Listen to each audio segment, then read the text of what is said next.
Right. Y'all fixing to start? Mm-hmm. I guess I need to leave the voice chat then. Just No, you're simply- good. You're good. Well, let me know when I need to start the poll.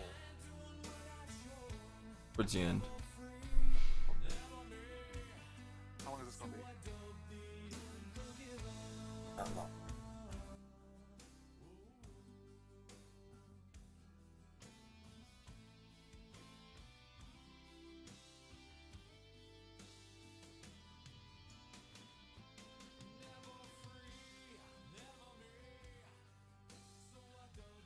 Shit, sorry. Whoop. Nerf Can't your read Black property Ops. code. Thank you for the follow. Undefined. What are you talking about, Gunny? Trying to do fucking tweet. Remember, he's old. He's trying to attend this water thing. He's still working on it. It said cannot read property code of undefined. I don't know what the fuck it's talking about. It means you're undefined. It's asking, do you even lift, bro? Do you even lift? Mm-hmm.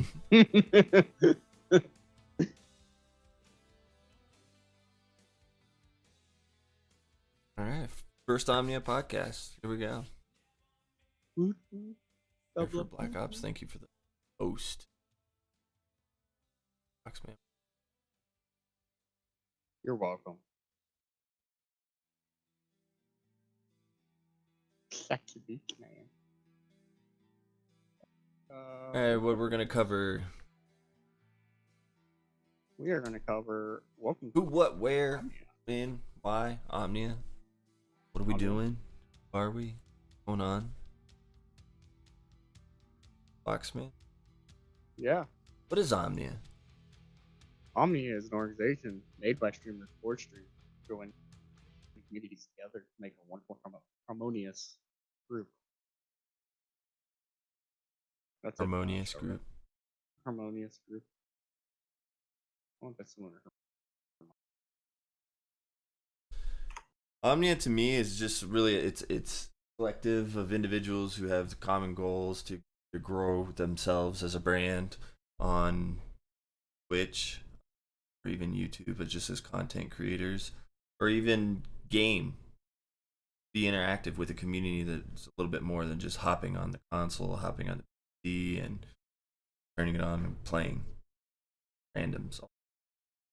Give that camaraderie aspect and the like-minded aspect, as well as a knowledge base and avenues to answer your questions and help you along the way.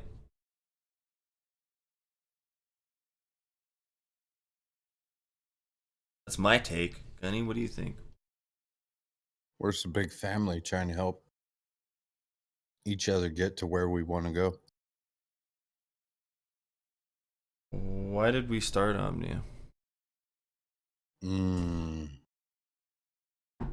That's a question everyone. Question. That's a tough one too. There's so many reasons. My answer to that, I'll go first. Started Omnia because there's a lot of different communities out there that have a lot of different focuses.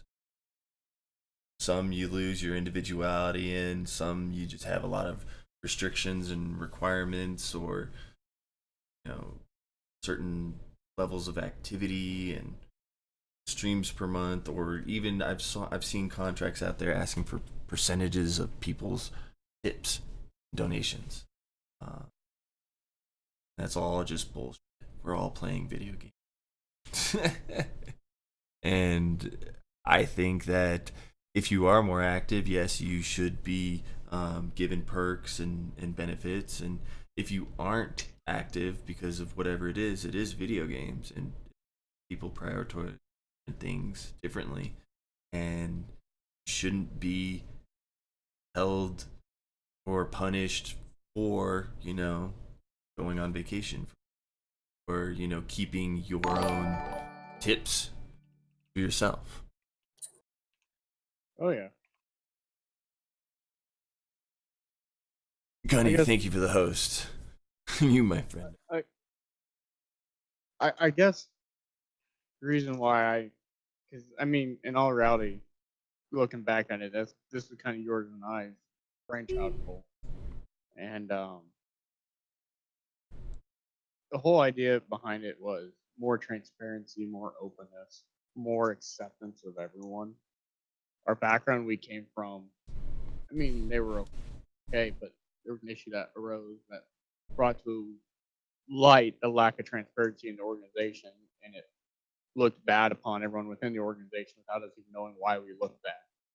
So the whole purpose of creating slash joining Omnia was to create that home where you're free to come and go as you want, minimum requirements, but at the same time we're open and transparent with you. We're not out there to hurt your image, but we're out there to build everyone's image up together in a positive light, as a good representation of the community as a whole. I agree. And it's hard to be a part of something as an individual. It's hard to be a part of something when you think you're representing something, and then they make actions or something happens and you don't know why it happened, or you don't agree with, and you thought everyone was on the same page. So it's keeping everyone on the same page and just explaining everything or providing all that information out in the open. This is what we have.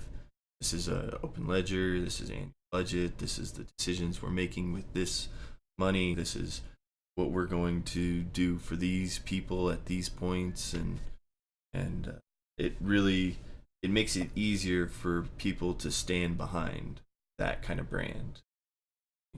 Hey, everything that we're doing, it's not a secret. We're not keeping secrets here. True. Secrets don't make friends. And just having people, a lot of communities will say they're doing this, they're doing that. A lot of communities or like organizations, oh, we're planning on this. We're going to highlight this. We're going to help you with your growth and with your analytics.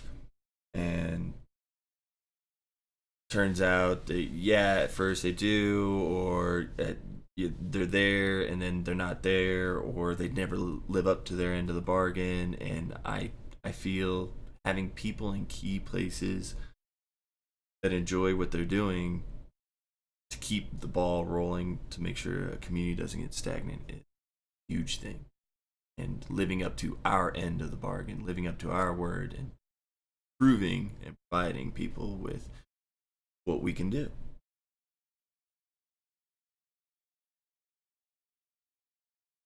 I agree. I mean, the prime point of that is look at the giveaways we've already done, and then what we're going to start doing with this channel, with charity, that it's community coming together, proving that we can do something, we can grow quickly, not just be Streamers Connect or Team Enemies, which I mean they're good communities in the retrospect, but we're not like a follow for a follow. We're about a more of a small knit group of streamers looking to build each other up, at the same time growing a community around us, and as well as on this channel specifically, the Omnia, working to build towards a charity organization to help them out.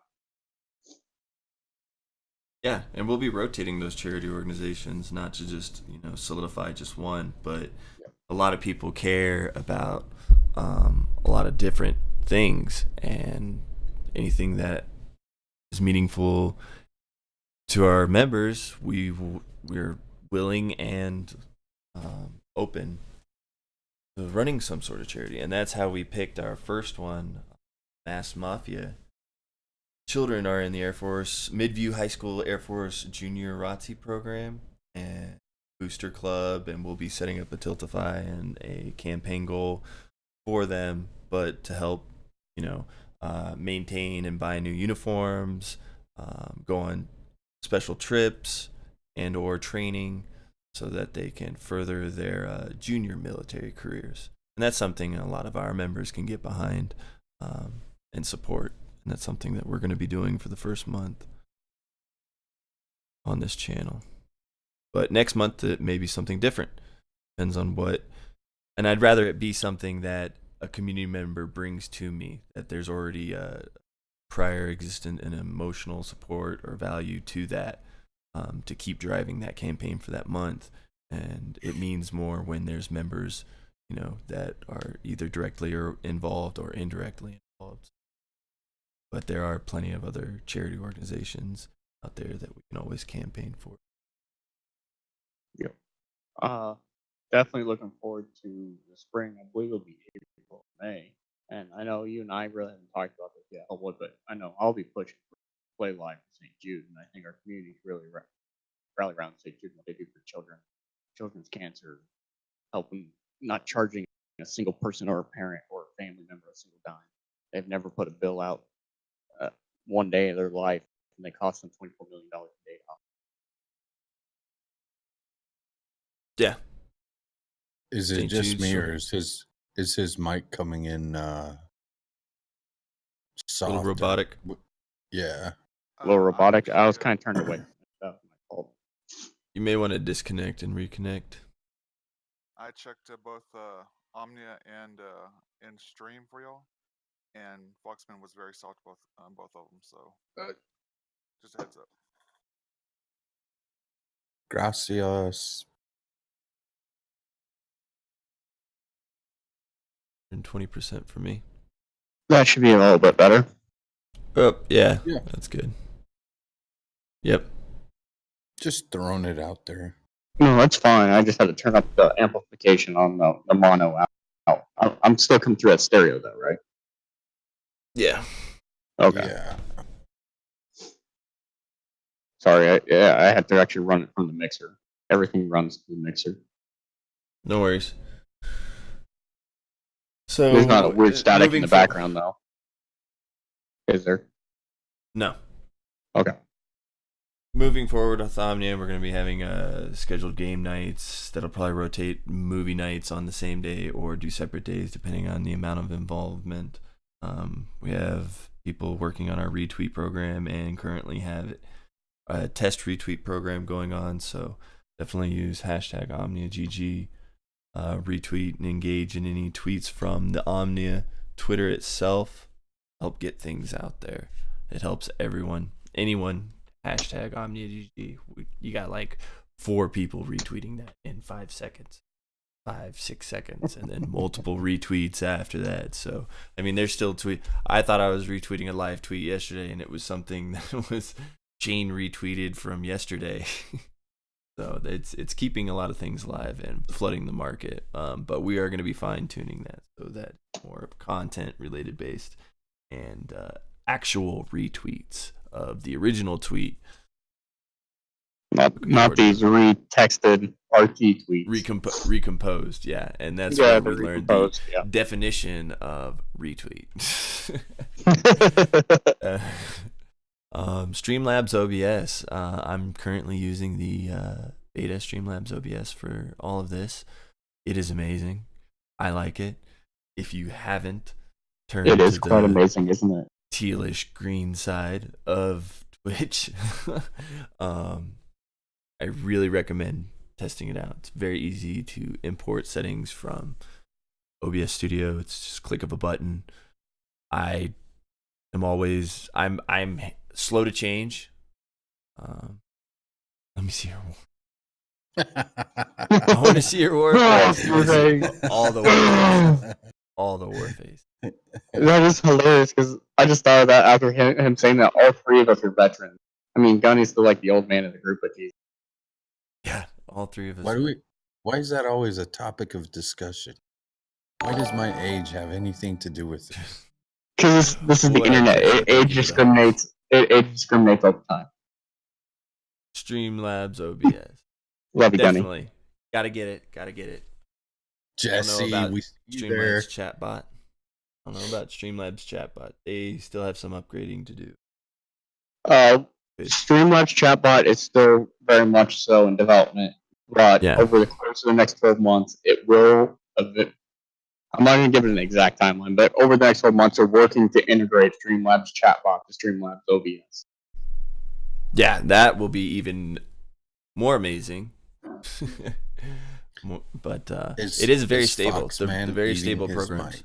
Now I look like I'm eating my mics. I'm too loud. Mother. But yeah, that might be better. Foxman, how do you know about all this stuff about stream? Because right now I am a contractor support representative for Streamlabs, and I will help you with your most basic support needs. Hey, you heard it, people. If you have issues at all crossing over to Streamlabs, you know where to go. Let's throw out all of his personal hook information. At Foxman150, twitch.tv/Foxman150. He has converted a lot of us. And hey, RJ the Noob, thank you for the. And I can't complain. I like it. I like it a lot. There are some features that I wish were there, but I can see that they're foreseeable options that they're working. I like that they've added. I can't actually engage in it or enable it, but I know that it's coming. And knowing that it's a beta, that it'll eventually be there. It's currently not an issue for me. That's awesome. Keeping up with that knowledge base, letting streamers know that they're working on it. And there's also just new shit that I didn't even know. Did you know that they're working on like Snapchat filter plugin for filter to put on? Yeah, for the webcams. For the webcams, yeah. Oh, it gets better though. So that puts filter, hats, face mask.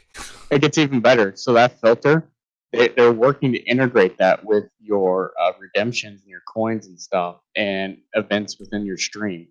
So what's going to end up happening? People can pay to make you a cat, or when they follow, it could also put a face mask on you for something, like the Yosemite Sam startled face or something. And you don't have to wear a hat it just anymore. keeps going. We could just put shit all over you all the time.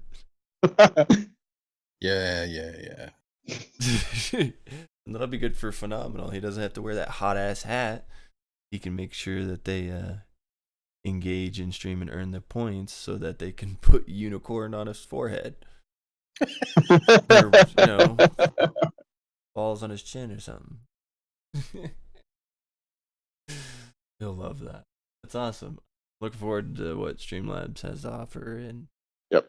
There's still some issues with the way things are captured. Right now, display capture is the best. They're having a lot of issue with game capture and window capture due to individual software requirements, anti-inject softwares. Destiny is the most recent to actually do that, so they had to keep developing work around all that when they develop the game capture and the window capture. Game capture, window capture has been an issue for me with PUBG.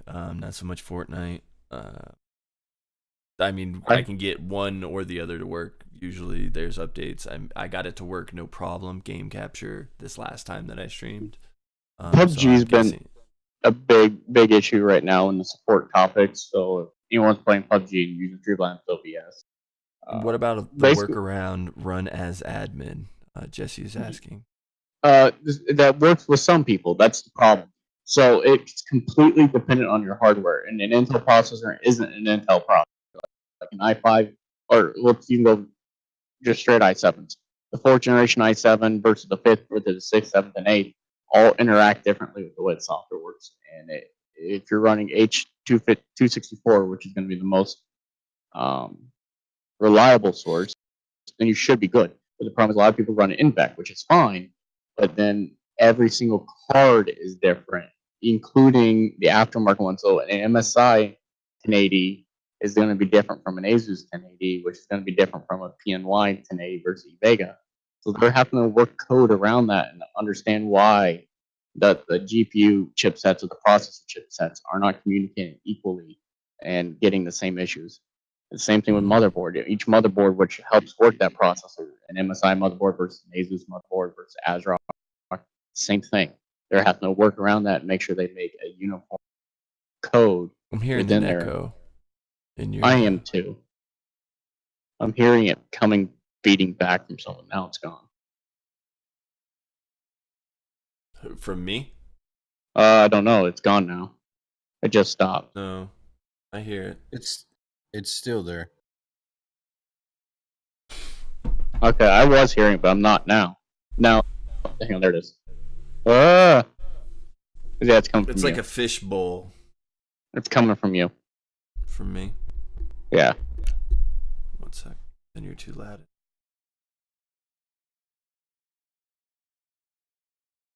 It's feed. It must be feeding back from your headset microphone. Is that better? Ah! No. It's not me. Is that better? Ah. Ooh. Ah. Yep. I don't hear any feedback. I still hear their echo. Gunny, do you still hear his echo? It's not an audible mic pickup echo, but yeah, it's Like a I fish still bowl hear thing it. in the background. Yeah. Huh. Yeah. Did Not it just start or has it been going the whole time? Yes. I don't know. Yes. You have no help. Here, there's only one other way I can think of fixing it. Give me 1 second. It's towards the trail off too, so you sound fine when you're talking, mid talking, but then when you Yep. turn away from your mic or trail off at all, it starts to get this robotic echo fishbowl towards the end. Does this help? Yes, you sound fucking amazing. Like you want to seduce me now. What is going on, dude? Why didn't you do that the first time? I'm on a different computer. I just switched OBS to a different computer that uses the exact same mic but a different Oh, output. I wish I had fucking multiple computers to switch through. Oh, fuck off. Anyway, Hold on, that one doesn't work. Hold on, let me switch rigs. What? I literally have them side by side the monitor. So I have Discord open on both screens. So I just clicked over to the other one, joined voice chat from the other one. Like they use the same fucking mixer. The only difference is USB out versus analog out. Oh, fuck if I know. Okay. Hold on, that rig's PUBG. not working. Let me Does anyone switch try rigs. PUBG on Xbox? Oh, okay. PUBG. That's where it was. Continuing. But PUBG is a very different animal with Streamlabs OBS because every time PUBG puts out some kind of update, they fuck their own game. 1. 2, it makes it so resource intensive. We're having a lot of people, especially the people who are a single PC streamer, have issues on it because it is so resource intensive, but so is streaming that they're running out of resources, primarily in CPU and RAM. So what a lot of them are doing are streaming on NVENC, which is fine, but we're even starting to see now with 1080 Ti's that although the NVENC encoder is different on the GPU from the actual graphic processing, the cache communication on the GPU die is shared amongst those two cores. So they're running into a bottleneck, even on a 1080 Ti, between trying to do all the graphic communication between the game and your processor and running the NVENC encoding. So they're running into a bottleneck in that cache. So now they're like, fuck, what are we going to do? So they're creating too much of a game.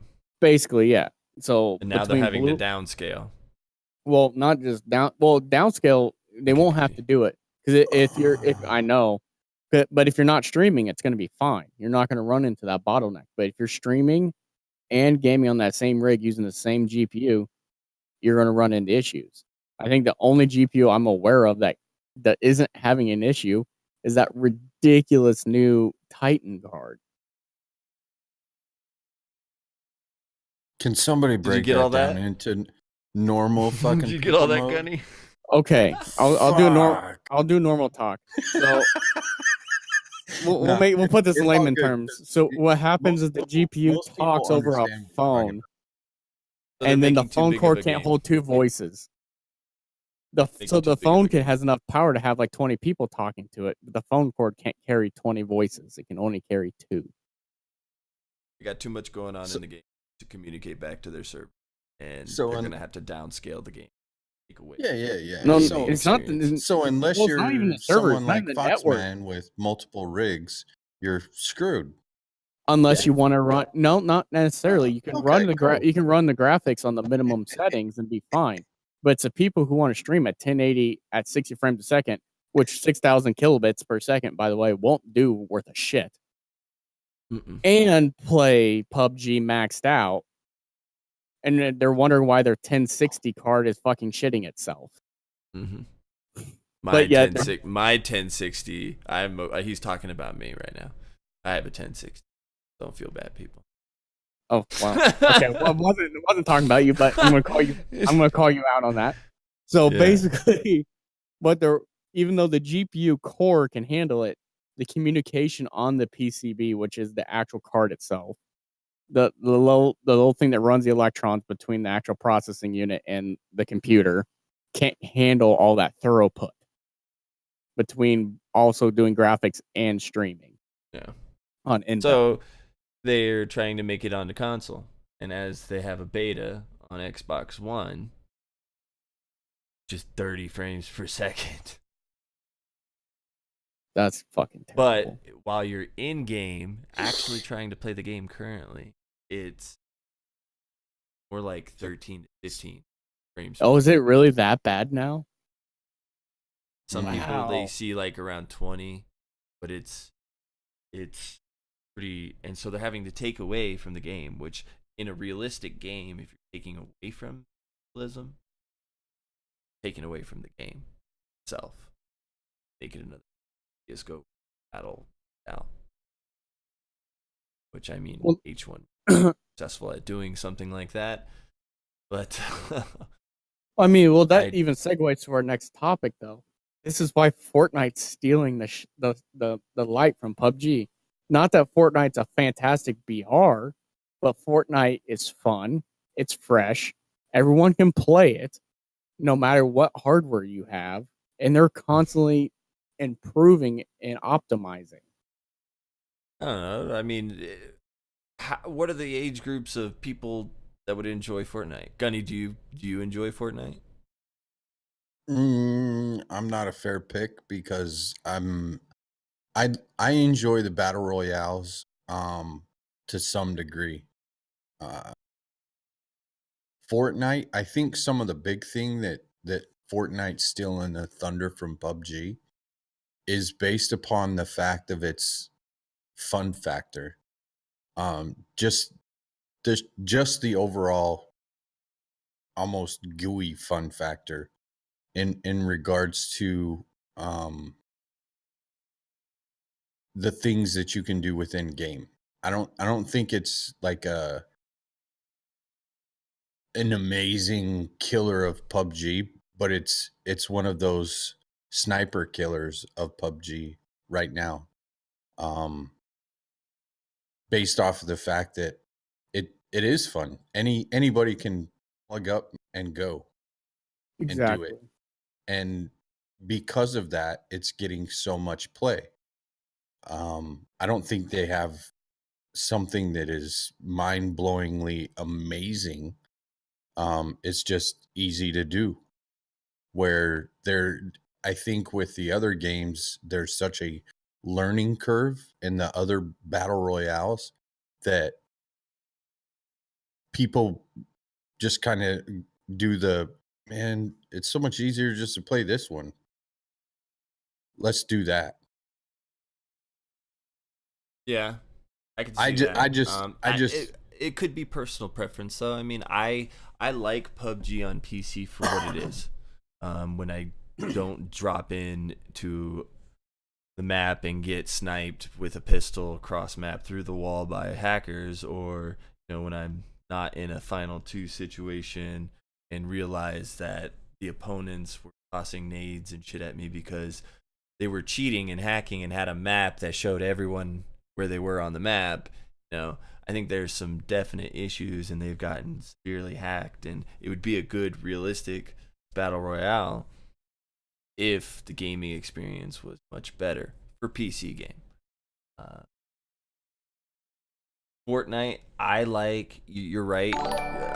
It may not have long-term trending impact, but the developers are pumping new things out, game mechanics, new things to do within the game. They're listening to their community. They're trying new game modes. They're just constantly keeping people so engaged and keeping it a free game and keeping content at the forefront of, oh, this is what's coming out this week. This is what you can work for with this battle pass. This is what you can work for without the battle pass. This is, and I know a lot of people who have said like, yeah, I just dropped like $40 on Fortnite.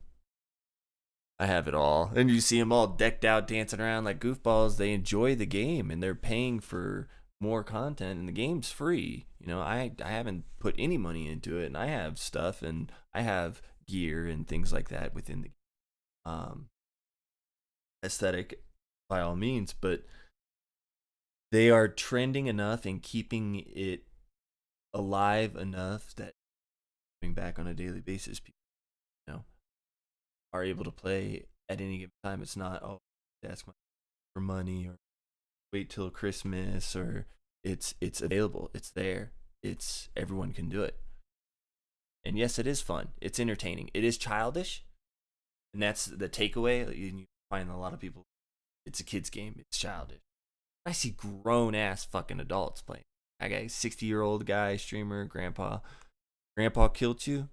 Handy Kill Kim, thank you for the follow. He rocks out on Fortnite. Great. Handy knows who I'm talking about. You guys have seen.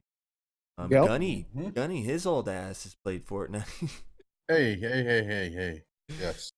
It's a lot of great streamers, and it's a good, fun, hop in, hop out kind of mid-paced battle royale. It's not fast like H1. It's not slow like PUBG, but the building aspect slows it down a lot, and it's great. There's also a feature, barring contracts on certain consoles and availability. I was able to play on PS4 with Fulcrum82, another Omnia.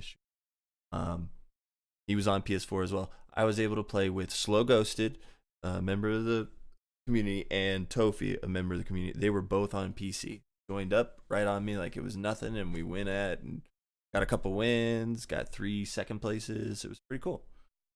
See, that brings up a good point, though, because when that happened for that while, when Fortnite was able to cross-platform that well, they weren't supposed to be doing that, and PlayStation put the foot down on that. Like, PlayStation was the first to speak up about it, and Xbox was the one who had a real big stink about it after it was brought up to him. And that's why Fortnite devs came out and said they accidentally flipped the switch. But they didn't accidentally do it. Congratulations. This bump, you guys did it. That's fucking cool. We know you can do it. Congratulations. Yeah, but it sucks that there's a lot of money involved in contracts. Well, as players. Which I find it odd that Xbox is the one that did that, because Xbox has been pushing for the cross-platform for a long time, and PlayStation has been the one holding it up. Give up on games. No, but look at their latest game, Sea of Thieves. It has a huge amount of people coming out wanting to play it, and it's 100% cross-platform. And the best part is you don't have to buy 2 copies. You buy it once, it works for both PC and Xbox. So I can play on my PC. I'll be playing with people on Xbox. I can log on my Xbox, download the game because I already bought it on PC. And it's the same game. See, I think there's 2 things. Jesse has a good question. What you got? One, does the PvE, or will the PvE bring breath of fresh air to new players on the PvP realm? My wife absolutely hates the PvE side of it. And I think one of the biggest things in watching her try to transition and move in the game, and this is on Xbox, going from PvE to PvP, you have to shut the game down, log out, and come back in. No? Is it still a pain in the arse? I'm getting corrected now. when you load in, you have a choice: Oh, they Battle fixed Royale or it. the PvE. Yeah, Yeah, they You fixed can She it. back says out they to main menu. fixed- Now you don't have to shut down. They recently did it with the patch. Back out Yeah. to main menu to switch over. PvE is, to answer a little bit and give background on the PvE of Fortnite. It's like the co-op mentality of Destiny. So you can band together with other players, live actual players within the servers, and then you go out on these missions based on this map, right, to survive waves and waves of monsters and zombies and things shooting at you by building up a fort and defending it, setting up traps and shooting, getting your ammo and stuff like that. So it's fun. It's different. If you're kind of burnt out of playing the PvP side of Fortnite, but you still want to play Fortnite, then yes, it's something a little bit more relaxing to play. But remember, though, what is it? March? Maybe March? Sometime this spring, Fortnite PvE goes free to play. So the entire game will be free to play, not just the VR. Well, that's news to me. I did not know that. Yeah. The Epic originally wanted the entire game to go free to play. They did this paid period for, what was it? It came out spring of last year for so about 1 year to build up funds to help develop the game. And then after 1 year, they were going to knock it down. The entire thing is free to play, both PvE and PvP.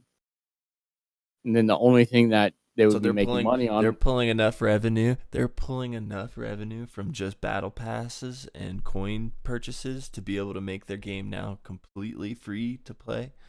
Well, the Is what plan you're to make telling it me? free to play, the original plan before battle passes and all that was to make it free to play. The whole goal was to make it free to play.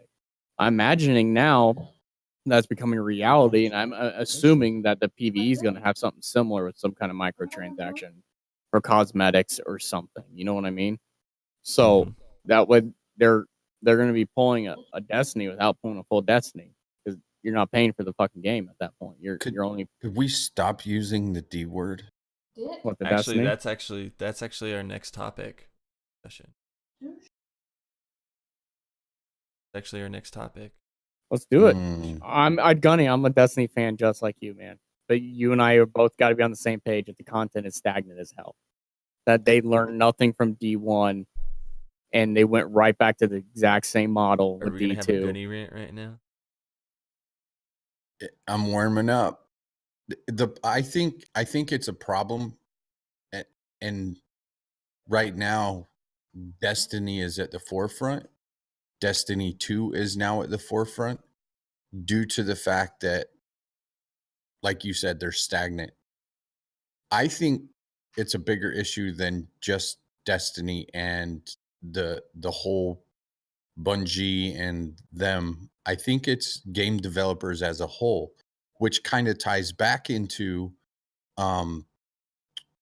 what we're seeing Fortnite do. Fortnite is leading the way in the fact that they've thrown a free game out there. They've enticed people to do, we'll call it microtransactions, in order to gain things in the game. And people are dumping money into it, which is awesome. But it's getting to a point now that they're doing so well that they can bring the paid game to a free level. Now you flip back to the D word that we were speaking of. We have game developers and game production lines, whatever you want to bundle them all up in, and they're producing crap for content, something that would be of a DLC level, and selling it as a game, and then trying to play catch up to be a game where it's not a game, it's a DLC. You sold a $60 DLC, and yes, now you're getting me ramped up, because from me personally, I was going to stream and stay sold to one game and spent $300 for 3 different platforms. Destiny. in less than a couple of months have completed 100% of the game on almost all 3 platforms. And there's nothing new. There's been other games that have had this same issue in the past. The Division throughout a game, great game, great content, build upon it, DLCs, and then the true game gets lost in all of the DLC stuff, or the not being able to fix the imperfections in the game, and now they're playing catch up. Destiny 2 at this point in time is now playing catch up because they released and sold a fucking game that is DLC content, is the size of DLC content, something that the quote unquote casual player can smash out in about a month of casual play. So what that leads to is now all the mainline streamers for that game they're bailing. But what do you want me to do? Run around the same fucking map that I've done 1,500 times already and continue to just run around the map? There's nothing here for me. I can't continue to run around the same map. I can't continue to, let me turn on my stream, have my audience watch me run around the same fucking map that I've already done 1,500 times. I've got to find something new, something more engaging. And they turn to these other games. And to your point, you're right. No, yeah, they're working on D3. They've already, that roadmap's out there. That D3's in the works. It's been in the works since D1. So they had a big roadmap with all that out there. But the big problem that we're running into with Destiny, say, versus what would be a good one? Division would be a good example, and so would Fortnite would be another great example. So Destiny took what they learned from D1 on the story side and the lore and actually built a proper story, which was absolutely fantastic. And then you get to the end game and you grind out your equipment, you grind out whatever, and then that was it. Then they had made a promise. That's the problem. Fortnite didn't promise anything. Fortnite said this is a BR or this is the PvE. Go fucking have fun. They didn't promise anything to the player. Destiny promised with Curse of Osiris there was going to be this infinite forest. We're not going to give you a raid. We're going to give you an infinite forest that's going to be a horde mode, but better. And in concept and running the infinite forest, it was that. But then the problem came in that you could only run the hard mode version 3 times a week. Then you can only run the normal mode version 3 times a day, and it's the same mission. The only thing is they throw different enemies at you and change your route slightly. Another community member of the Destiny community created a truly infinite forest that was procedurally generated in 4 hours of programming. Took their exact same idea, their model, and created a true infinite forest that after, I think it was 18 segments, you got to a boss, you fought the boss, got a chest, and you had the choice to either get out or go through a gate and continue with the infinite forest. And it kept procedurally generating. You procedurally generated up to, I think it was 200 segments in half a second. And if he could program that in 4 hours, why couldn't a team at Bungie program a polished version of that? And what's it been since they started the development of Curse of Osiris and Destiny 2? 2 fucking years? Yeah, almost 3 years. How the fuck can they not get that right in 3 years when one guy can do it in 4 hours? Unpolished in 4 hours. How can they not take that exact same concept and polish it in 3 years? And it continues all the way to No Man's Sky. The whole thing started, this whole idea of this hype and these promises that they couldn't keep was No Man's Sky. Look how many gamers, and I'm one of them, that bought into the No Man's Sky hype. I got ready for this beautiful, big, procedurally generated world, and all it was cookie cutter. And I get it, yeah, it was procedurally generated, but the story was nothing. Half the shit that was promised was going to be in the game wasn't there. And then when you get to the end of the story, at least you hope to see this big, miraculous something when you finish the Atlas quest. No, it just starts you in a new fucking universe, and you rinse and repeat. Well, see, and I think that leads into the other big issues with those that promise things is the fact that we'll stay on the big D word right now. Destiny. They promise this story and they give you a story. Destiny 1 sells a huge story, and it's the lore behind Destiny is thick and rich. Yep. The problem is there's now so much story and lore that there's no closure. There's all of these open-ended things within the lore that we're okay, so when's that coming? When are we going to close this portion of the lore, or when are we going to see that next portion of the lore? When are we going to see this next portion of the lore? Because we have all of these fingers of lore that's out there, but no game movement to that. No game movement to the closure of those lores, or the closure of that finger of lore within the storyline. Exactly. And I feel as a gamer that they led you down this path of one part of the lore and then just kind of went, oh, there you go. The big problem is we as gamers we've come to expect something in this. And I blame BioWare, pre-EA BioWare, for this problem. They wrote the best stories in gaming. Knights of the Old Republic, Knights of the Old Republic 2, and then you had Mass Effect and Mass Effect 2. We won't count Mass Effect 3. That was Mass Effect 3 was an EA bastardization. Yeah. Those stories were absolutely fantastic, and they brought you closure after every game. But they opened up the story to continue. But they brought you closure to timeline. And we as gamers started expecting that. Bethesda does that with Skyrim. Bethesda does that with Fallout. Why the hell can't these other major developers get behind that? And I will call them out. It is primarily the EA of the family. EA cannot finish a fucking game to save their life.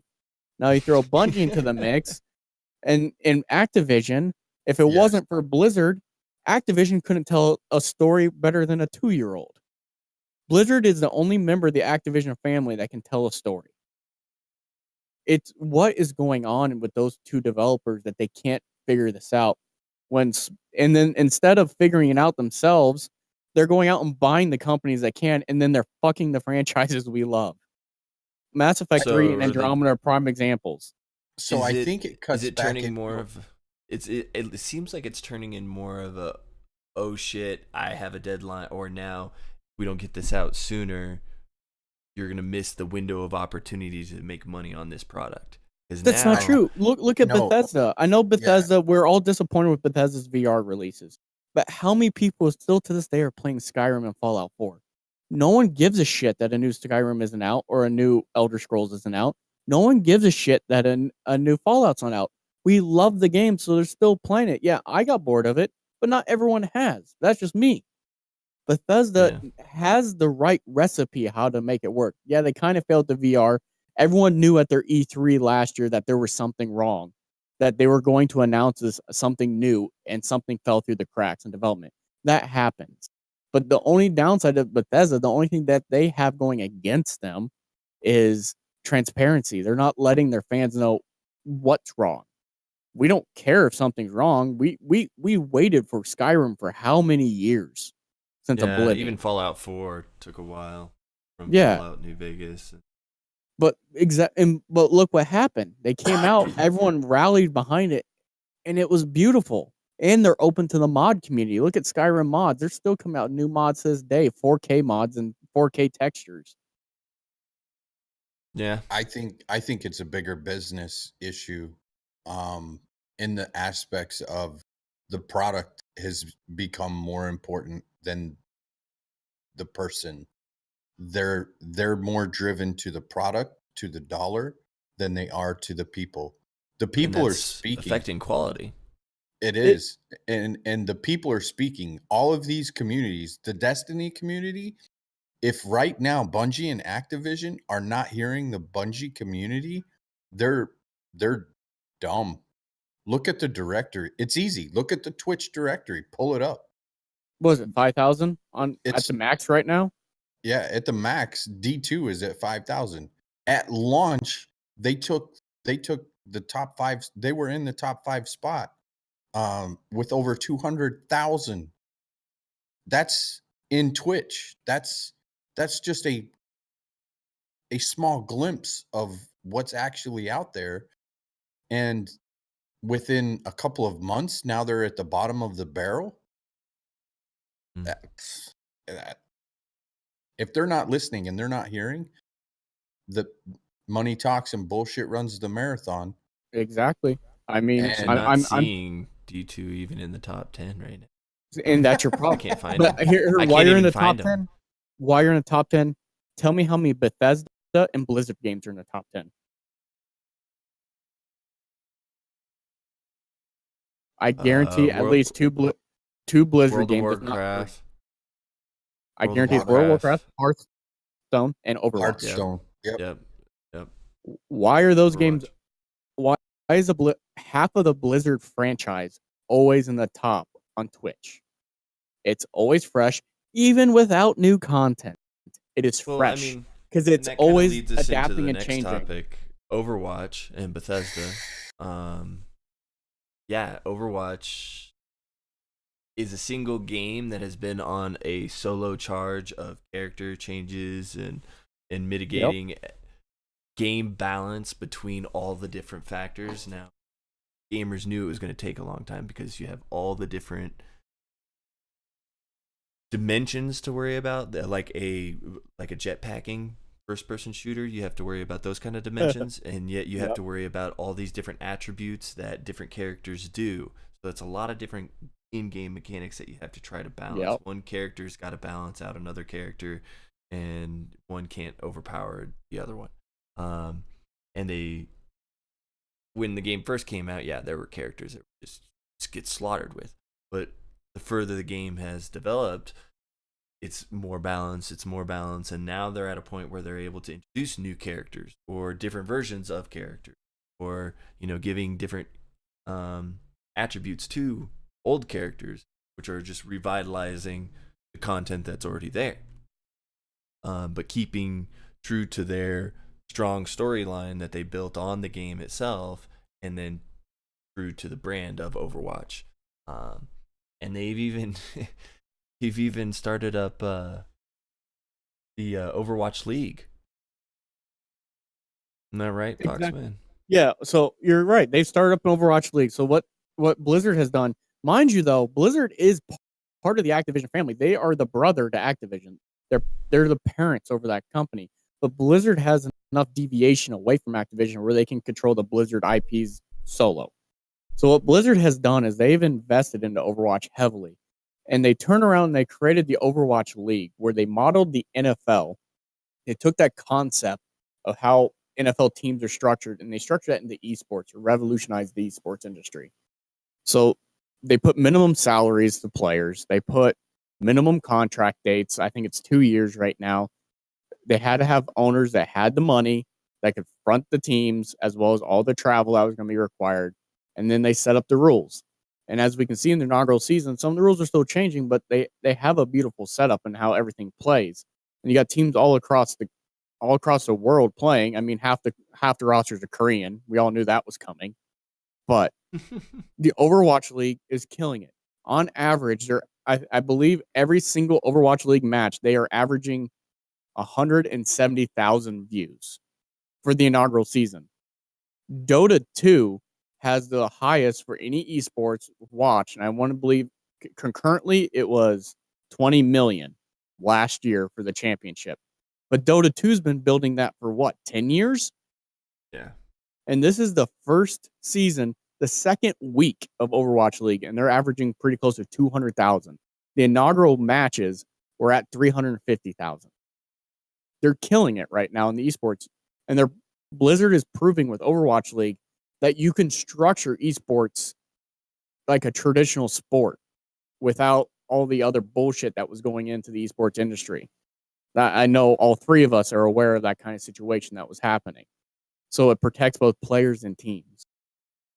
I mean, I didn't know I think that they structured their stuff after NFL league. I did not know. I didn't know all that they put salary caps and things like that. They put salary caps on. They put minimum legitimizing it.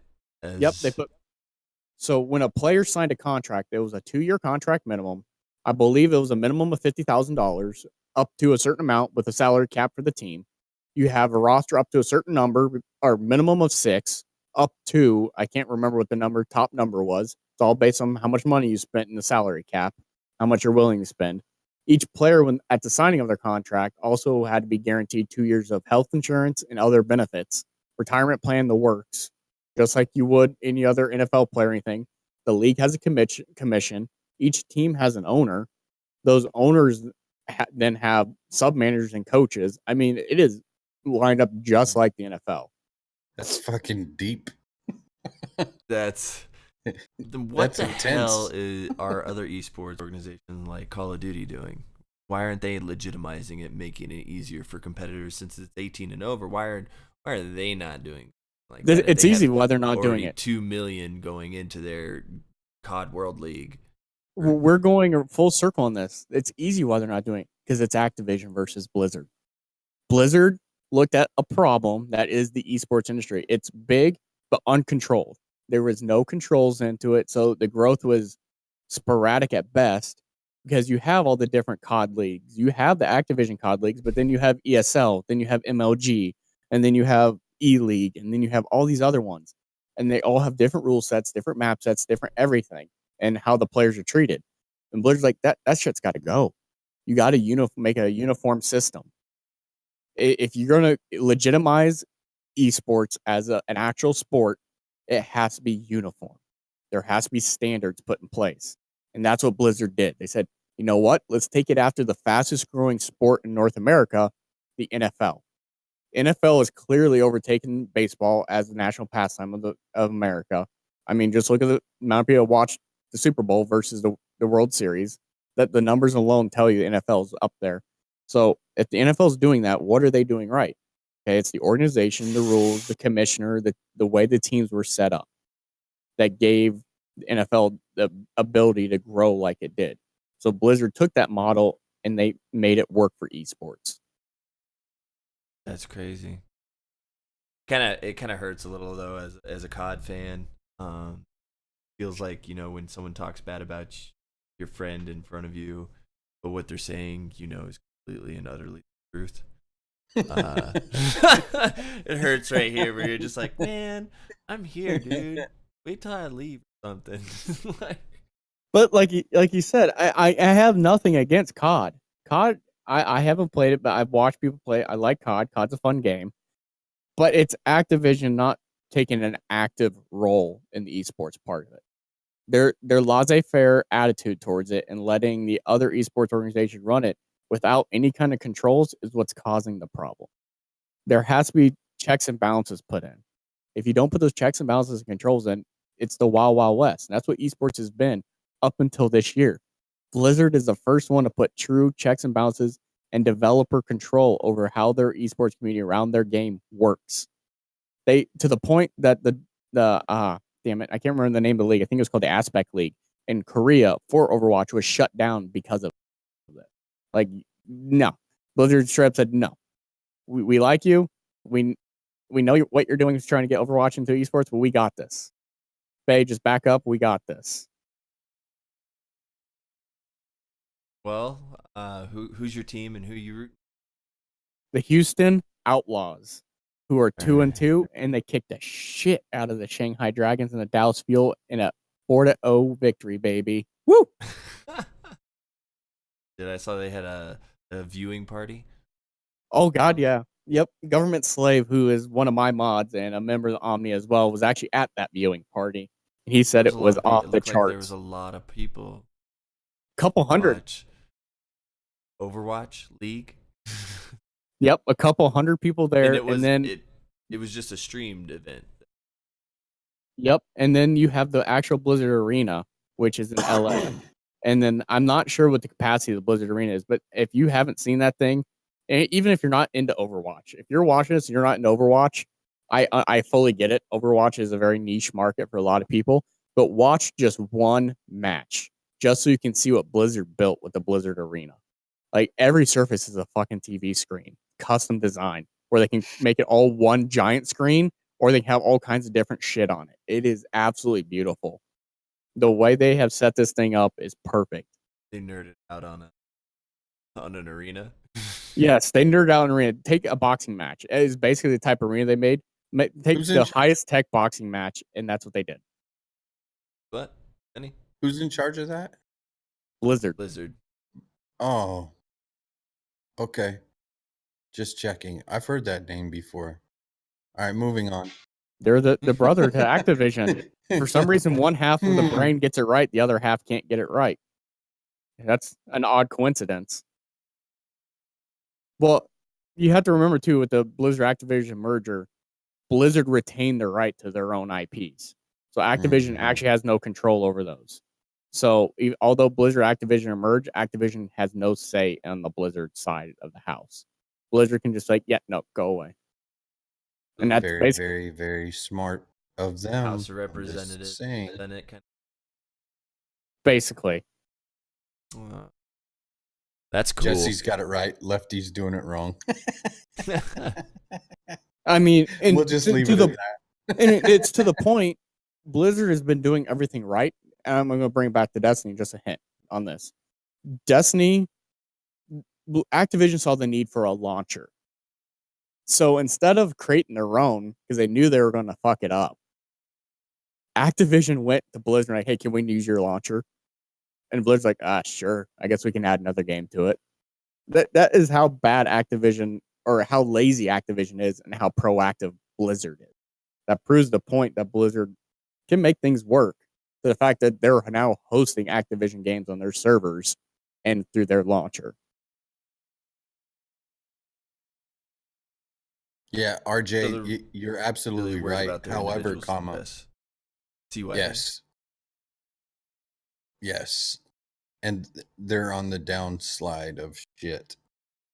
Yeah, but and RJ's right. Activision would kill to have full control over Blizzard, but that's never going to happen. As long as Blizzard keeps making money, that's never going to happen. They have creative interest in Blizzard, but they will never have full control over Blizzard. Yeah, I'm gonna have to get into Overwatch a little bit more. Watch it. I have to pick a team. And then we can even segue. I mean, this isn't on our list of topics, but Overwatch is a good one to segue into this next topic. And I know all of us have talked about it, is the loot boxes and how states are now calling this e-gambling. And what's going to happen with all these loot boxes and crates and whatever engrams. This shit's getting started with real. CSGO. Well, CSGO's economy is going to have to completely change. I mean, I live in the state of Iowa. Forward, being diagnosed with gambling issues, $15,000. Yep. By the time they're like 16. Yep. I know. I live in the state of Iowa, and Iowa does not allow internet gambling at all. So all those like for money fantasy football stuff, so I can't participate in because my home residence is Iowa and all kinds of shit. So now these developers are going to have to look at these games if they want to keep these loot boxes in and keep the model they are. And you're going to have to tell them where you live, and they're going to have to code this game to be smart about where you're at and basically cut you off from a whole segment of the game. So people in those I mean that's easy to program in, but now you look at your demographic. You're alienating everyone in X number of states who are going to be missing out. Specifically, Destiny is a good one on the engrams, because within those engrams is lore. There's story behind a lot of those items and a lot of stuff that's going on there. So if you put that behind that paywall, and they consider that gambling because it's a random chance of what you get, all those people in those states will never get that. So I paid for part of a game. So either they got to change the model where you consistently know what you're getting, so it's not gambling. So say I want this speeder, I can go in and buy just that speeder. Or they're going to have to make it where it doesn't cost physical money. Yeah, but wasn't PUBG kind of leading that way with their crates? They provide you what you can possibly get out of getting these certain crates? Yes, but you can't buy crates with real money. The only handful of crates they had for real money were for a charity event that Blue Hole was running. There was one for Gamescon and one for another con they were going to, but all the money was to raise money for charity. So they weren't putting it behind a paywall. They made it where people could buy crates with real money so that they could raise money for charity. You can still buy the crates with in-game money, which you don't need to spend any money, just play and you get. You can't do that with Destiny at Eververse. You have to spend real money to get her stuff. I mean, you can get the level up 1 Ingram and get some stuff, but by having Eververse still in the game with a cash purchase for that, that's what's considered gambling. So in-game money is not gambling. Games like CS:GO are going to be out. Games like CS:GO are going to be out. Battlefront, which they've already, I hear EA's unfucking that whole situation, and they're the ones that started this whole problem that brought this to light. Destiny's going to have issues. I haven't played Division, Gunny. Does the Division have a system like that? To some degree, yes, but everything in the Division that you purchase is strictly, and they were smart about it, is cosmetic. Has no like lore, game, nothing. It's strictly cosmetic. So if you're buying packages or any of that, it's a new outfit. It's a gun skin.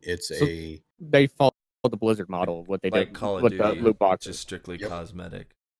Yep. Same thing with Blizzard. Their loot boxes or loot crates are all cosmetic. I mean, you could purchase them with real money, but it's all cosmetic. They don't put anything behind that wall. And you can still unlock that stuff by completing achievements and leveling up in Overwatch. You get those boxes all the time. So nothing's really locked behind. So it's going to be intriguing to see how this is all worded, because even those may end up being considered gambling. I don't know. So it depends on how Congress wants to handle this. How do you feel about the boxes and all that extra content having to be paid for, even if it is just this? A lot of people are firm believers. I purchased a fucking game. That should be the whole game, or unless I agree. The only game that I can downloadable content. Then yep. The only game I see it not being a problem purchasing cosmetic items is Fortnite. The Fortnite VR is free. That's their only way of making money. I think if I'm paying $60 for a game and I'm paying $20 per DLC, that all the content should be available to me without paying you more money. Unless you're going to make that game an MMO. I will give Destiny a break on this because Destiny is an MMO. A lot of people forget that you're not paying the $15 a month to play that game. You're paying it once, and instead of paying you a monthly fee to play that game, they added the Eververse in, which I'm okay with. I know a lot of people are bitching about putting that shit behind a lore, but it's a fucking MMO. Go play WoW. You're paying $15 a month. If you don't like it, come back to Destiny, pay $15 whatever the fuck you want, buy some Ingrams, and you'll be good to go. Because Destiny is a shooter MMO. Now, when you add that kind of stuff behind, say, CS:GO and everything else, that is a paid game. It's not an MMO. You can't unlock that stuff by playing it. Then I consider that gambling in a paywall. Yep. MMOs are the only ones that I consider that not a paywall. So if you're paying a monthly fee, it should be open. If you're not, then that store can be their monthly income to maintain servers and development of the game. See, that leads into redirecting money into a different place. That's all it is. It's just redirecting how they're going to exactly. It's exact same money. They're just redirecting how it goes. And go ahead, Gunny, because I know you and I are pretty much on the same page on that. Yeah, it just goes back into the fact that these game developers are their primary goal is to get more money out of us. And how do they do that? Well, initially it was buy a game, you pay that $60 nowadays for the game, and ta-da, you're done. Then comes the microtransactions, because they see the other MMOs charging a monthly fee to play their games, and hey, I want some of that money. I want $15 from X amount of thousands of peoples, and they want that money, they want that dollar, they want that, but they've already sold the game. What new do we get for this extra stuff? So I think they're just chasing the dollar rather than doing what they initially started off to do. And they need to keep the division. Let the MMOs be MMOs. Because WoW is huge. I have hundreds of friends that still play WoW, pay to play WoW. Let it keep that on that side of the house, but don't put it into a disc format that you purchase from the store, bring it home, and now you got to pay more money to play something that you've already paid. That's you're twisting the games. Exactly. And this is going back to Blizzard. Blizzard created that model with WoW. They created that model with almost every genre of game. Now everyone's playing catch up with Blizzard, and how can we make the money like Blizzard did? So now you're running into EA and the rest of Activision putting these cosmetic and or paywall items on the store because they want to make that monthly bank. But in reality, all they're doing is alienating gamers. And we put up with it for how many years now? And now we're just now putting our foot down. It's becoming a prevalent thing where it's just becoming too much. It used to be like a handful of items and it was okay. Now they're putting entire DLCs that you've paid for behind a secondary paywall in the game to go get the damn cosmetic item or the items you've already paid for. Where People are while paying Blizzard, it though. People are bitching about it, but they're paying it. because you know, because within gamers you have a new addiction and it's called completionism. You have gamers that have to complete it, and if they're not given the option to do it for free, they're going to spend the money, not because they really want to. They have that urge and that need to complete the game. They feel like if they don't do it, they haven't finished the game. I have a friend like that it's like OCD. He has to complete a game. If he has it uncompleted, it just drives him nuts. You see it and in that's the social where media the market realm. tends to take advantage. Individuals like that, those are the whales, people that are going to drop the money to have everything, to have those check marks. Go ahead, Gunny. No, it's we see it everywhere in society. We as an American society, we have to, if there's a notification, we have to clear that notification. If you see a notification on your phone, you have to clear it. Yep. I have to put the check mark in the box. Yep. We don't know what the fuck we're putting the check mark in the box for, but what is it that I got to do to put the check mark in the box? Oh, I'll do that. Oh, okay, got it. Check in the box. So it's kind of playing to our weaknesses as a society, that completionism of games. I just think that they're going about it wrong. Blizzard created it with WoW, and now other companies are seeing that and going, "Oh, I want some of that." And now they're creating empty checkmark boxes on bullshit that you got to go back and pay for. Yeah, and I agree. And going to what Phenomenal Gaming saying in chat that Blizzard Activision is the same company. Yes and no. So Blizzard Activision is a company, but within that company of Blizzard Activision, there's two divisions. There's the Activision division, and then there's the Blizzard division. The Blizzard division, during the merger of Blizzard Activision, retained the right to their IPs and retained the creative directing roles of their IPs. So Activision can actually step in and control any Blizzard games. Blizzard has full control over that. Now, if it's a new IP that they're going in with Activision, that's when Activision can step in and do creative roles. But if it's a wholly Blizzard developed IP, Activision does not have any control over it. Mm-hmm. And that's all the rules, regulations, the contracts, the BS that keeps everything from being cross. Yes. Yep. And now Gotta love it. I'm gonna go old school on all of you. The prime example of one of these major developers purchasing a great gaming company and destroying it was EA. I thought I was old school. No, I'm gonna get you here, Johnny. It was EA buying Westwood Studios. Westwood Studios were the gods of RTSs. They made Red Alert and Command and Conquer pre-EA. Command and Conquer was amazing, dude. Command and Conquer. They were, oh yeah, they were by far I played them all.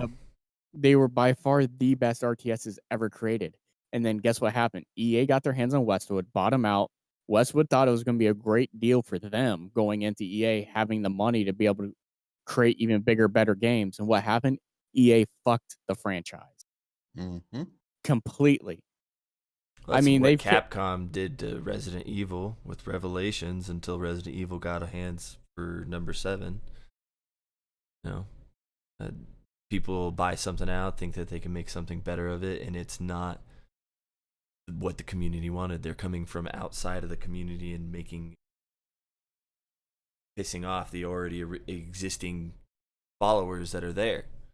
But, and I agree, but I mean, literally, EA single-handedly killed the RTS genre. It wasn't just like a game franchise. The entire RTS genre was based around the Command and Conquer series. And when it failed, the whole RTS series failed. Look back before this year.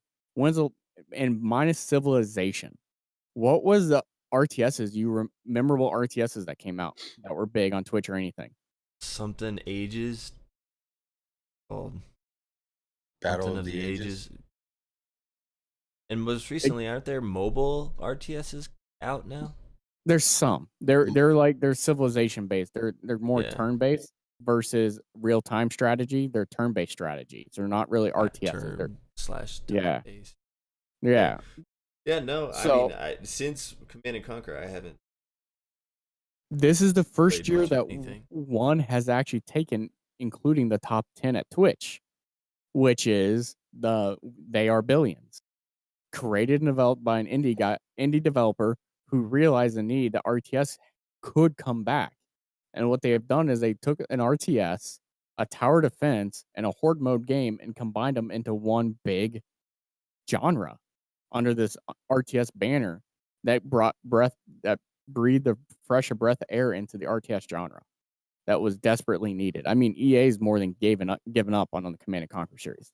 If we see another Command & Conquer series, it'll be a miracle. Because their last one, what was it? Tiberian Sun?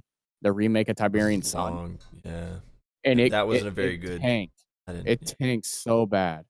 And they dumped so much money into it. They dumped so much into the actors. I mean, look at all the actors they had in it. Once they started getting into the futuristic stuff and it pulled away from like real time, doing spin-offs of real-time events. I liked Red Alert 2 against Russia and, all of the even Red Alert World War II stuff and Tesla coils and all that kind of Yuri, the mind control, that was all cool. But once they hit Tiberian Sun, I started to lose interest. I liked the game itself, the RTS mode, but then I started to lose interest. What new little infantry guys can I? What new buildings? What do I need to upgrade this for? What do I need to build over here? And figuring it all out. The story behind it didn't have any realism to it. No, and kind of faded away. The only realism and the only RTS they came out with under the EA banner that lived up to its hype and lived up to the RTS genre was Command & Conquer Generals. And there was only one resounding con with that entire game, is EA chose to forego a Navy. They got rid of all of the water on the maps, and they got rid of all the naval units and made it just a ground-based RTS. But that game was fantastic. Co-op mode was ridiculous. I remember when I first started playing that game, and my friend and I were playing multiplayer, and some dude just came in chat and said, "I'm going to beat you all with just infantrymen." Well, we all thought, "Oh, that's hilarious. You're never going to do that." And all of a sudden, for no apparent reason, the game went from running at 60 frames a second to running a half a frame a second. We're like, "What the fuck is going on?" Super and then builds. he came in with over 1 million troops. I shit you not. Just 1 million infantrymen just stormed the bases. And all he built was the main building and barrackses. Barrackses for days. And he was just pumping out, I think he was pumping out 100 infantrymen a second. Yep. It was ridiculous. And he did it. He wiped a map with just infantrymen. I do the test server runs against the AI bots and just go nuts sometimes. You see all the codes, get the robots in there walking and stomping around. Yeah, I loved it. Command and Conquer. Any old games that you're looking, anyone remakes, redos, new games coming out, looking forward to? About to wrap this up with Streamer of the Month clips. Now there is one for me, and this is a soft spot in my heart. And I know Gunny probably has a few in his too, but Mech Warrior. They came out with Mech Warrior Online, but that wasn't on Microsoft Studios. And I know we all have our own say about Microsoft and Microsoft games, but one game Microsoft always did right was Mech Warrior. That game was phenomenal, and I hope to God that they come back out with a true Mech Warrior. Not that Mech Warrior Online shit, but a true Mech Warrior game with a good story to it. I think that story in what Mech Warrior 2 had 40 hours of actual gameplay in this, just a story before you even touched online play. God, that game was awesome. Gunny, you? Any games? Anything you looking forward to? You know, I'm a different kind of gamer / geek.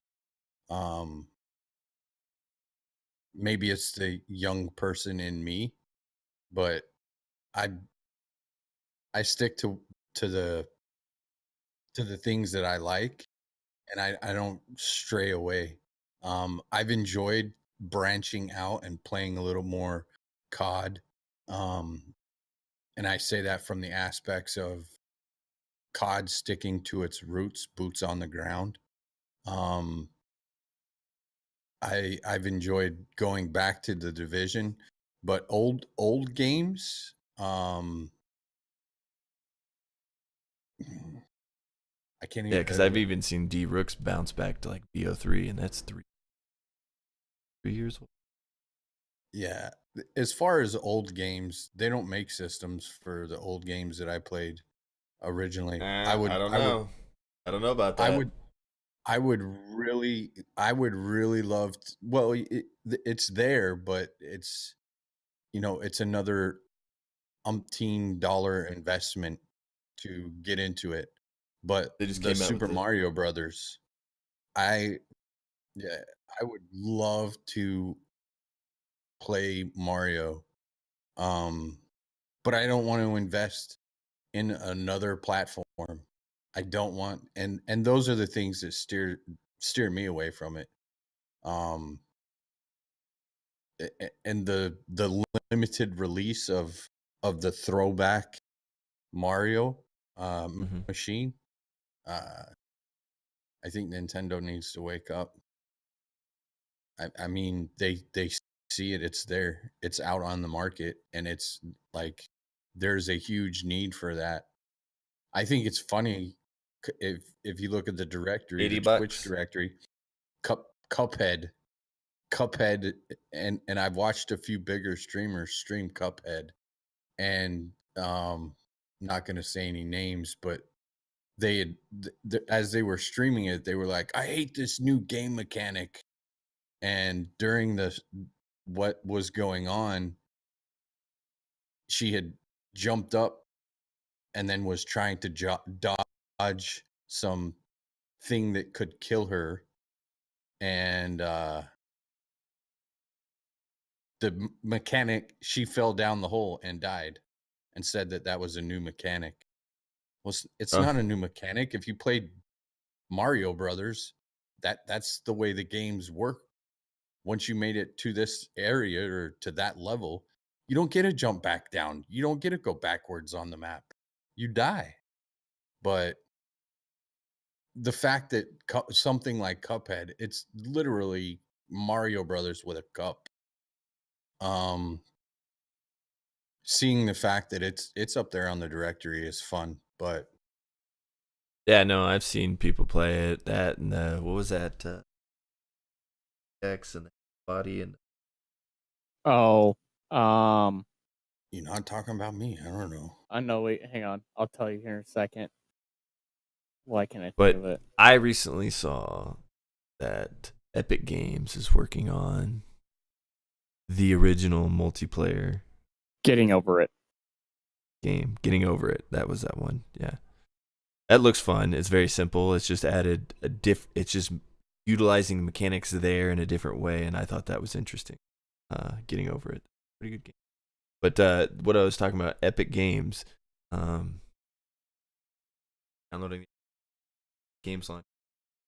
You guys don't know. Oh wow. And yeah, if you guys don't know Unreal Tournament, you need to know. It's where it all started. Unreal Tournament. That's been in development for like 5 years though, since Yeah, the I new know. Unreal Engine came out. Mm-hmm. I know, and they have the AI bots up. They don't have multiplayer matching at all yet. But I heard rumor that now this could be rumor, but I saw something on the internet that Epic, when they launch Unreal Tournament, they're not just launching Unreal Tournament; they're launching a full esport around Unreal Tournament. They're going to make it a big show about it. The original multiplayer, just strictly multiplayer game, and it was a first-person shooter. I Unreal Tournament. I remember as a little kid getting cussed at and asking certain were because I was running around with the cell shotgun and also lobbed grenades.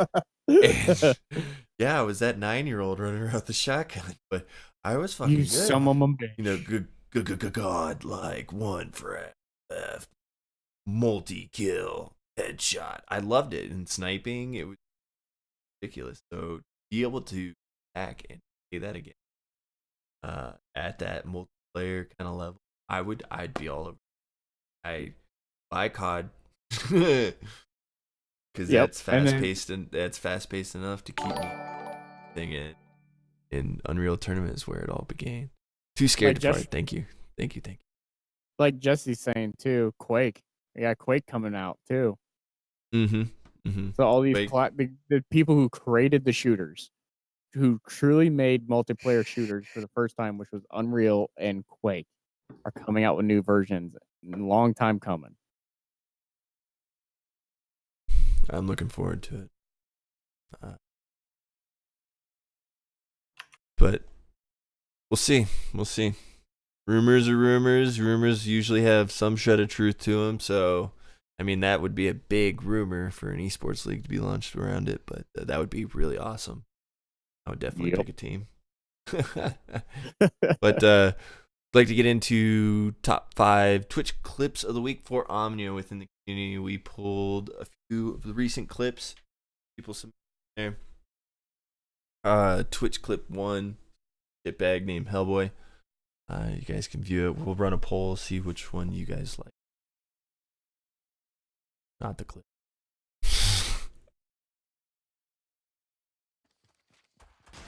Hey. No way. He got the heady. Damn, coming. Oh shit. I thought it was the last guy of the other team. Fucker, clip that. Suck it, But bro. do you die? This guy's in the bush. There's a guy in the bush. Oh, good teammate. Yeah. Oh. Teammate. Just jumping in the air. Clip 2 from D Brooks. Or no, this is Salty Surprise. I get it right.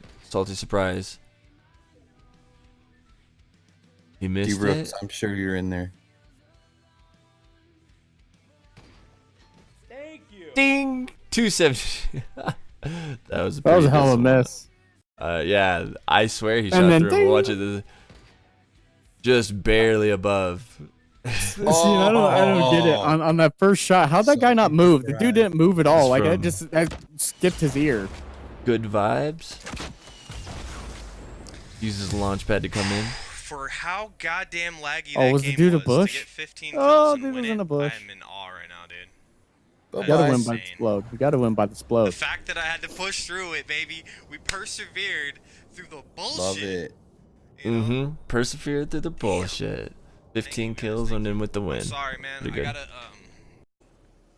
And we got D Brooks. Who just threw that at me? Who just threw that? There's a guy right here. I didn't Fuck. throw one, jackass. What do you mean?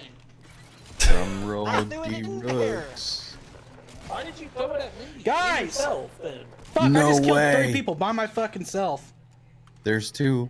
Who just threw that at me? Who just threw that? I like that one. They're complaining. His teammates are complaining in the background about who threw a nade at who. And D Brooks is fighting off an entire team that's And attacking does it, them from mind behind. And does it, clutches mind it you. up. D-Rooks. Then we got clip 5. It's from not D Brooks' cool. stream, but it's his Yes. brother. Let's get Frixie, I believe. Could be Not another cool. to your left. Just one. Oh, you got a God, I'm double. so sick of fucking. I missed that shot right there. Barely missed that shot. Keeping them all back. There's a wrap. Yeah. You got that rid was of them pretty 2 good. dinosaur raptors. I don't know, Dylan. Oh my god. Let me know when you guys are done watching that. Oh, that was awesome.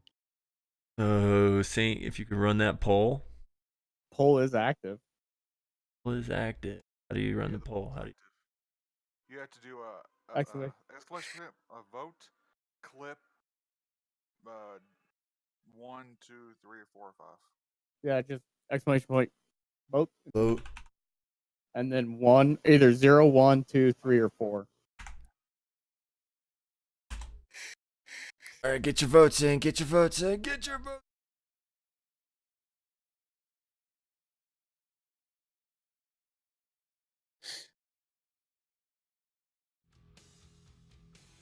They didn't tell me, Jesse, so I didn't know beforehand.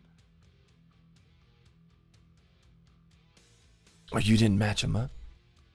Oh, I have Well, to view 0 it. went with 1. I mean, how dare you? I Wait, just so I did want- clip 1, clip 2, clip 3, clip 4, and clip 5. You're good, Anarchy. Okay. Didn't know there was going to be.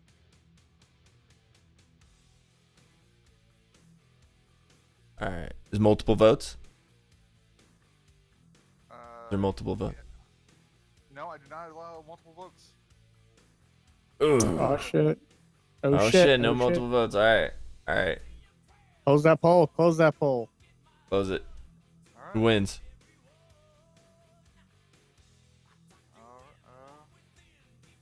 It was Clip 4. 4. D Rooks holding off a team on his own. Rooks. Holding it off. Let's And see it that's why again. his team. Who just Yeah, threw that's that at why me? his team was Who just threw complaining that? about. There's a guy right Hey, here. one, two. Fuck. I didn't throw one, Yep. jackass. What do you mean? I threw it in there. Why did you throw it at me? Guys! Yourself, then. Fuck, I just killed 3 people by my fucking self.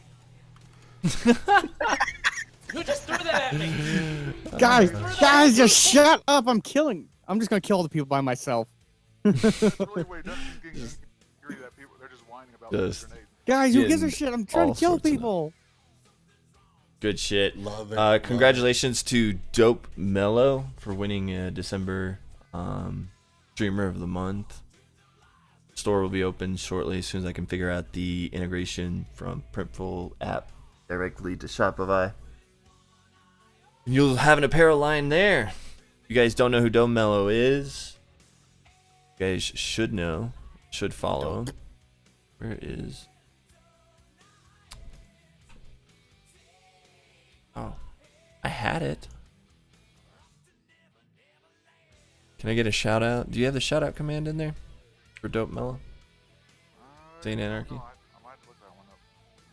Someone posted it in chat for me. But that wraps up the Omnia podcast for this week. Hopefully, we'll be doing it every week. We'll make it a little bit shorter in the future. We covered a lot.